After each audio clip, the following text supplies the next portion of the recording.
Chers amis, les amoureux de la parapsychologie appliquée, il était un soir, il était matin. Je vais donner l'explication de la parapsychologie appliquée et je donne d'abord la différence qui est entre la parapsychologie appliquée et la parapsychologie ordinaire.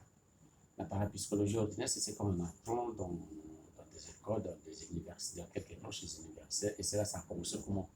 D'abord, ce qui est de la parapsychologie appliquée, c'est l'œuvre de Dieu. Et la parapsychologie ordinaire, c'est ce qu'on apprend et ce qui sont, qu'on fait pour trouver des solutions.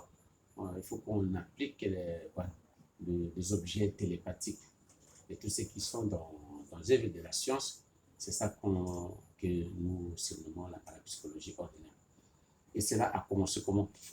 Depuis 1881, quelques chercheurs américains ils avaient tenté à faire voir les gens comment les œuvres spirituelles ça se passe pour qu'on puisse concrétiser ça dans l'aspect physique.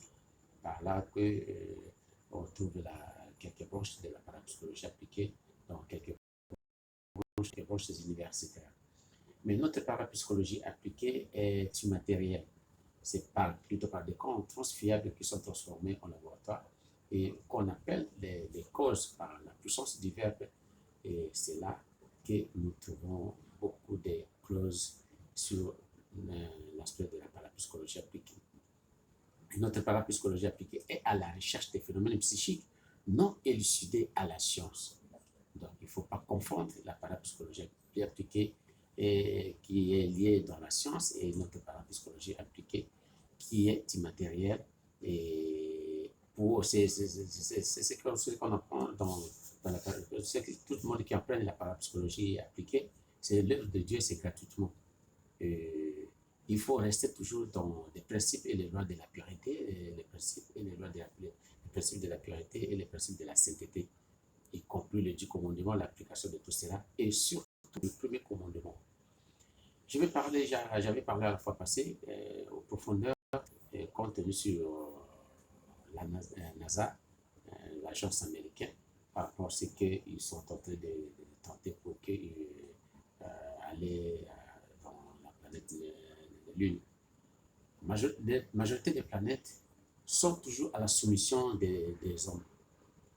Et les planètes ont été créées pour que ça puisse être la réservoir de plusieurs événements qui se passent sur la planète Terre. Et toutes les planètes sont des humains, des êtres comme la Terre, c'est une dame. Et les hommes habitent dans la Terre, dans une dame-là qu'on appelle la Terre. Et planète Mars, et tout ce que vous connaissez, ce sont des humains. Et tous ceux-là sont à la soumission de l'homme. Il est un soir, il est un matin. Aujourd'hui, je vais parler tout un peu sur les légendes, phénomènes, donc sur la parapsychologie appliquée, mais je passe